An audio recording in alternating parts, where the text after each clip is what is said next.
Assalamualaikum warahmatullahi wabarakatuh. Pada pertemuan kali ini, saya dan kumpulan saya akan membentangkan hasil kerja kami dengan tajuknya Pengaruh Peradaban Islam dan Peradaban Barat. Saya akan memulakan pembentangan CTU 152 Penghayatan Etika dan Peradaban 1, iaitu topik 8 Pengaruh Peradaban Islam dalam Peradaban Barat. Apakah maksud peradaban? Peradaban adalah merujuk kepada nilai kemajuan sesebuah masyarakat yang telah dicapai yang merangkumi dalam beberapa perkara aspek dalam kehidupan seharian mereka, iaitu dalam aspek ekonomi, politik dan sosial. Kelahiran agama Islam telah memainkan peranan yang sangat penting dalam membentuk sesebuah tamadun untuk mencapai kemajuan. Apakah maksud peradaban? Peradaban merujuk kepada kemajuan yang dicapai oleh sesebuah masyarakat dalam kehidupan seharian mereka. Kemajuan ini merangkumi dalam 3 aspek utama, iaitu aspek ekonomi, politik dan sosial. Namun, penentuan kemajuan ini terbahagi kepada 2, iaitu aspek rohaniah dan lahiriah. Islam telah memainkan peranan yang penting dalam membentuk peradaban sesebuah bangsa ataupun sesebuah masyarakat dalam membina peradaban yang maju dan beretika.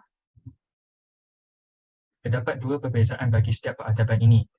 Yang pertama adalah sumber rujukan. Sumber rujukan bagi peradaban Islam adalah Al-Quran, manakala peradaban Barat merujuk kepada logik dan akal semata-mata. Peradaban Islam mementingkan hubungan antara manusia, alam dan Tuhan, manakala peradaban Barat mementingkan antara hubungan manusia dan alam semata-mata. Seterusnya, perbezaan kedua-dua peradaban ini, Islam lebih mementingkan untuk mencari kebahagiaan di dunia dan di akhirat, manakala peradaban Barat lebih cenderung kepada mencapai kebahagiaan di dunia semata sahaja. Yang terakhir sekali, perbezaan peradaban Islam dan peradaban Barat, Islam mementingkan kepada prinsip ketuhanan, dan ini berbeza dengan peradaban Barat yang menolak prinsip dan unsur-unsur ketuhanan dalam membina peradaban mereka.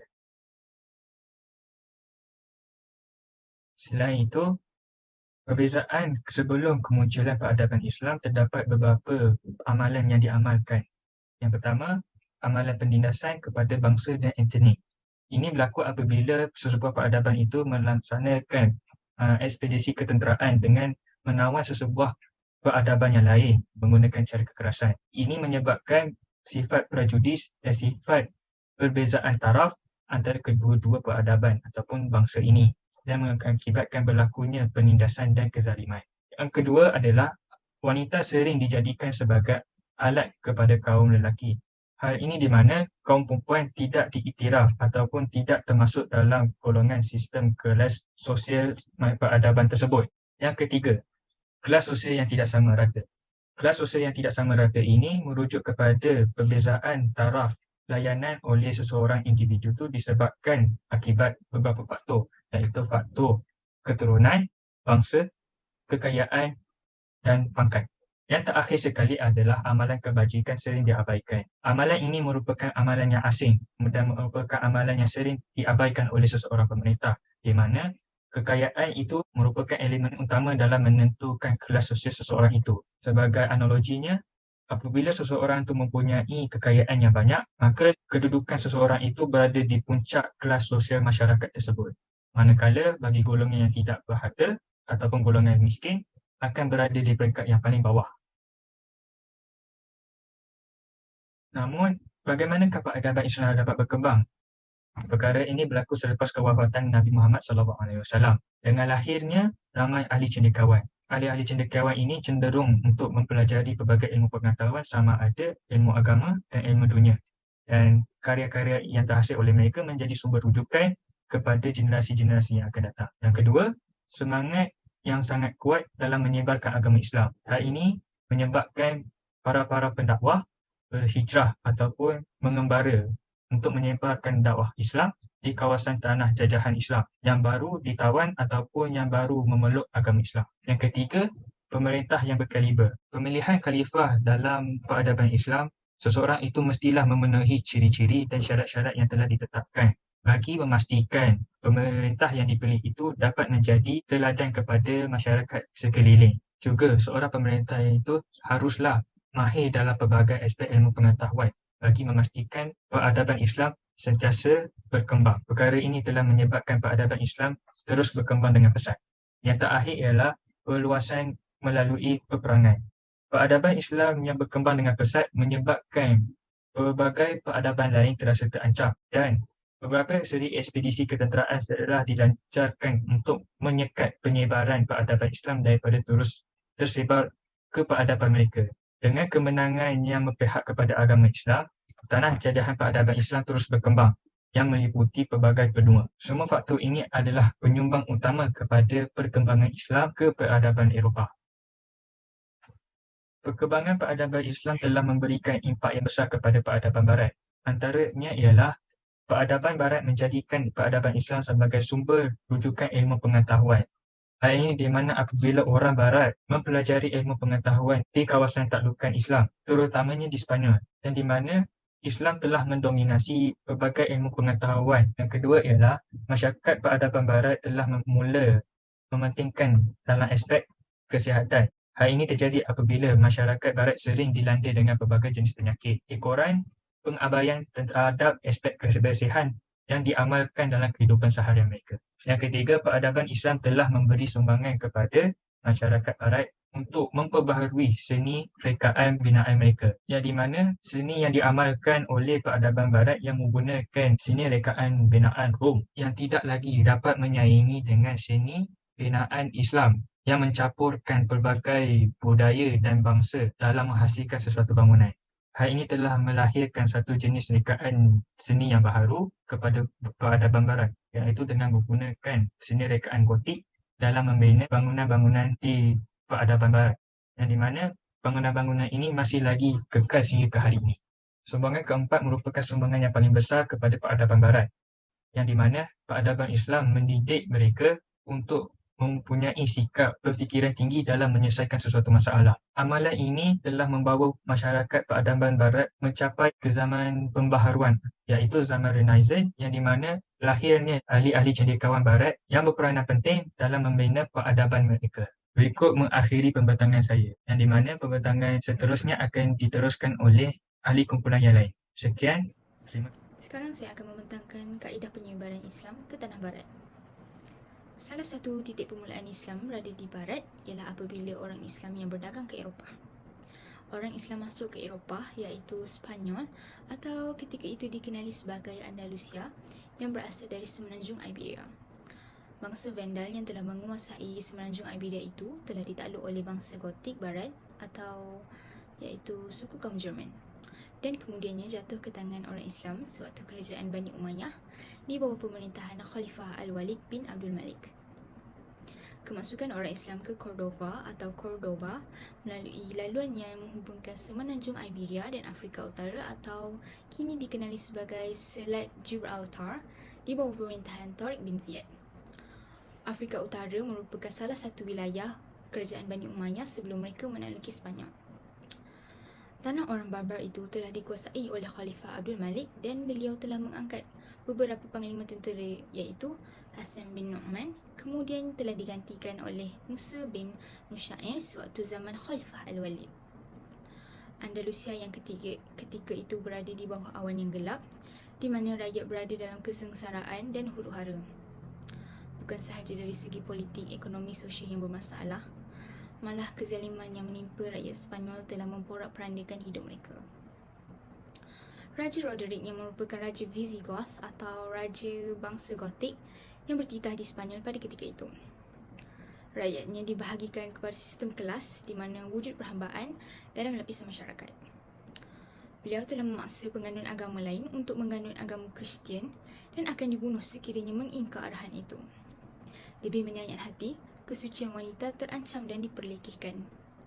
Petani juga telah dikenakan pajak yang tinggi jumlahnya, walhal itu ialah punca utama pendapatan mereka. Sedang rakyatnya merintih, Raja Roderick bergembira dalam kemewahan bersama-sama pengikut-pengikutnya. Hal ini menyebabkan sebahagian besar orang Sepanyol berhijrah ke Afrika Utara. Afrika Utara di bawah pemerintahan Sepanyol terkenal dengan toleransi yang tinggi dan berada di bawah kemakmuran. Sebahagian besar daripada penghijrahan itu ialah Julian yang merupakan Gabino Ceuta Dan asbab penghijrahan itu ialah putrinya telah diperkosa oleh Raja Roderick sendiri. Beliau memohon bantuan kuasa Islam yang berpengaruh untuk membebaskan tanah mereka. Musa bin Nushair telah memimpin 12,000 tentera Islam untuk menyerang Sepanyol. Sewaktu penaklukan Sepanyol, Tarif bin Malik merupakan pahlawan yang digelar perintis dan beliau telah menyeberangi selat semenanjung Iberia dengan memimpin 500 tentera dengan menaiki kapal yang telah disediakan oleh Julian. Kemenangan berpihak kepada Tarif bin Malik dan beliau membawa pulang harta rampasan perang itu. Raja Roderick pula dikalahkan oleh Tariq bin Ziyad dan mereka menakluk kota-kota penting seperti Cordova, Granada dan Toledo. Kemenangan ini telah memperluaskan lagi wilayah-wilayah di bawah kerajaan Islam. Kegemilangan unggul ini diperoleh oleh umat Islam adalah disebabkan Sepanyol sendiri yang berada dalam suasana yang kucak-kacir. Pemerintahan Islam yang membela nasib masyarakat Sepanyol telah membenarkan Islam mengambil tempat di Sepanyol. Kita beralih kepada tajuk seterusnya iaitu pertemuan tamadun Islam dan tamadun Barat. Islam dan Barat. Hubungan kedua-dua tamadun ini sentiasa berkait rapat. Di mana ada Barat, di situ juga ada Islam. Sejarah yang telah mencatatkan bahawa Islam dan Barat menjalankan hubungan yang erat dan keserasian demi mencapai kemajuan peradaban manusia. Masa silih berganti dan revolusi drastik yang terjadi hari ini telah mengubah imej Islam di mata dunia. Adanya Barat yang memanipulasikan bahawa Islam merupakan ancaman besar bagi Barat melalui media massa yang menjadi sebahagian daripada hidup masyarakat dunia kini. Tabiat Barat yang sering mengecam Islam adalah kerana kurang pemahaman ke atas agama Islam sendiri. Islam yang menghormati agama lain dan menitik beratkan taraf manusia itu ialah sama di sisi Allah Subhanahu Wa Taala. Sebagai contohnya, pemerintahan Islam yang benarkan untuk penganut-penganut agama lain untuk menganut agama mereka sendiri dan tidak melakukan kekerasan ke atas mereka yang bukan beragama Islam. Berlawanan dengan Yahudi yang menganggap agama lain merupakan satu ancaman dan musuh kepada mereka dan perlu dihapuskan. Bahkan mereka menganggap orang yang beragama lain ini sebagai golongan daif dan lemah. Islam yang sangat menekankan konsep kemanusiaan di mana kepelbagaian dan ketidaksamaan sifat, bangsa, warna kulit dan budaya merupakan tanda kekuasaan Allah Subhanahu Wa Taala. Jika dilihat dari sudut pandangan ketiga yang positif, kepelbagaian yang wujud ini melengkapi manusia, malah membenarkan kita untuk mengenali antara satu sama lain.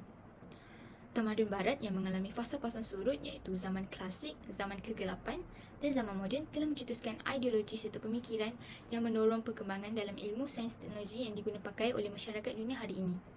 Peradaban yang berpegang pada falsafah bahawa manusia tidak pernah dikenali oleh agama Kristian awalnya maupun kepercayaan yang lain. Barat percaya yang peradaban mereka adalah berasaskan falsafah dan bukan yang berasaskan agama. Contohnya sekularisme yang telah memisahkan agama dan kehidupan dunia. Kedatangan Islam membawa anjakan kepada masyarakat jahiliah yang dahulu yang tersasar daripada track yang sebenar. Kini kita berada di tajuk pengaruh perang salib terhadap peradaban Islam dan Barat. Pembebasan tanah suci Kristian dari kekuasaan orang Islam. Itu ialah merupakan salah satu punca kepada insiden pertumpahan darah ini. Pergelutan kuasa-kuasa besar telah memberi kesan kepada kedua-dua tamadun ini. Bangsa Eropah yang pada ketika itu masih ketinggalan jauh berbanding dengan masyarakat Islam dari segi ekonomi. Orang Islam yang hidup dalam keselesaan kerana kemajuan yang dicapai oleh kuasa-kuasa Islam terdahulu. Perang salib ini merupakan sinar dan harapan bagi masyarakat Eropah yang ketinggalan. Mereka dahulunya tercicir dalam institusi kemasyarakatan, kini telah bangkit dan meluaskan kuasa jajahan ke atas negeri-negeri yang ditakluk oleh Islam atas kepentingan ekonomi. Perang salib juga telah melahirkan individu bijak pandai dalam kalangan masyarakat Eropah yang sedikit sebanyak telah mengubah hidup dan nasib mereka. Para pedagang Barat juga merela hati membiayai dana perang salib dengan harapan untuk menakluk daerah-daerah yang dijadikan kawasan untuk berdagang. Perbalahan dan perpecahan yang terjadi dalam kalangan umat Islam sendiri menyebabkan kekalahan berpihak kepada Islam pada permulaan peperangan ini. Namun, Islam bangkit dan bersatu padu semula untuk melawan musuh yang mengancam mereka. Ilmu-ilmu yang dibawa oleh Islam telah membuka mata dan kebolehan masyarakat untuk bangkit semula. Tambahan lagi, kekuasaan serta pengaruh gereja yang sangat hebat dapat dilemahkan. Perang salib ini sedikit sebanyak menyumbang kepada masyarakat Eropah sewaktu zaman kelahiran semula atau Renaissance. Eropah pada hari ini sangat berkembang pesat kerana ilmu-ilmu dan peradaban yang pernah dibawa oleh Islam pada suatu ketika dahulu. Saya akan menjelaskan tentang ciri-ciri peradaban Islam yang dapat mempengaruhi peradaban Barat. Ciri pertama ialah dari segi aktiviti kerajaan. Para raja mendirikan lembaga penerjemahan buku-buku asing, mendirikan sekolah-sekolah tinggi dan mengeluarkan dana untuk penulisan buku-buku ilmu pengetahuan seperti aktiviti yang dilakukan oleh para Khalifah Abbasiyah, contohnya Al-Mansur, Harun Al-Rashid, Al-Ma'mun dan Al-Mutawakkil. Ini dapat melahirkan ramai sarjana dan ilmuwan dalam pelbagai bidang yang berperanan sebagai mata rantai dari peradaban klasik dengan peradaban moden, menyebabkan raja-raja Kristian Eropah pun turut membangun perguruan tinggi dan memperkembangkan ilmu pengetahuannya. Yang kedua ialah terjemahan buku-buku dan perpustakaan. Penerjemahan buku-buku Yunani memuncak pada masa pemerintahan Al-Ma'mun, di mana faktor-faktornya ialah mereka cenderung terhadap kebebasan berfikir seluas-luasnya dan ikhtiar sebagai manusia pilihan. Cenderungan Al-Ma'mun kepada pemikiran Mu'tazilah yang cukup mendorongnya untuk membela dan menguatkan pendirian mereka. Masa Al-Ma'mun sendiri menghendaki adanya penerjemahan baru dan banyak perdebatan mengenai tentang agama yang terjadi antara kaum Muslim dan orang-orang Yahudi dan Masihi. Seterusnya saya akan menjelaskan tentang kemajuan Barat melalui peradaban Islam dalam aspek ilmu pengetahuan alam, iaitu dari segi ilmu astronomi di mana buku Al-Jisus Sabi Al-Ilmun Nujum yang dikaryakan oleh Abu Abdillah Muhammad bin Sinan Jabal Al-Batani pada abad ke-8 Masihi menjelaskan tentang sebab-sebab dan perputaran matahari, bulan dan bintang seluruhnya yang menyebabkan berkait dapat mengetahui kejadian 4 musim dan sebagainya. Dari segi ilmu kedoktoran pula, terdapat pelbagai perkara yang terdapat dalam Al-Quran berkaitan ilmu kedoktoran seperti pembentukan manusia dan perkara-perkara yang berkaitan dengan kesihatan serta badan mempengaruhi kemajuan ilmu yang juga diambil oleh tokoh-tokoh Barat menyebabkan teori-teori dapat dihasilkan.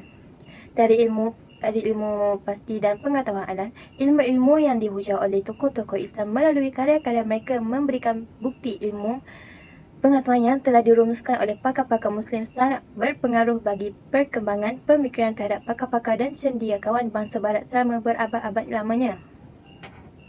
Aspek yang kedua ialah ilmu pengetahuan sosial.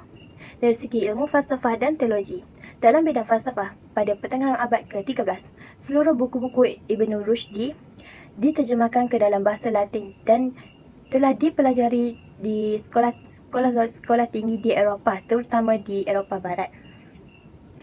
Dalam bidang teologi pula, Anwar Jundi menyatakan bahawa pemikiran Islam mempunyai pengaruh yang amat dalam pada 2 kali kebangkitan di Eropah, iaitu gerakan rekonstruksi keagamaan pada abad ke-16 Masihi di bawah pimpinan Martin Luther dan John Calvin.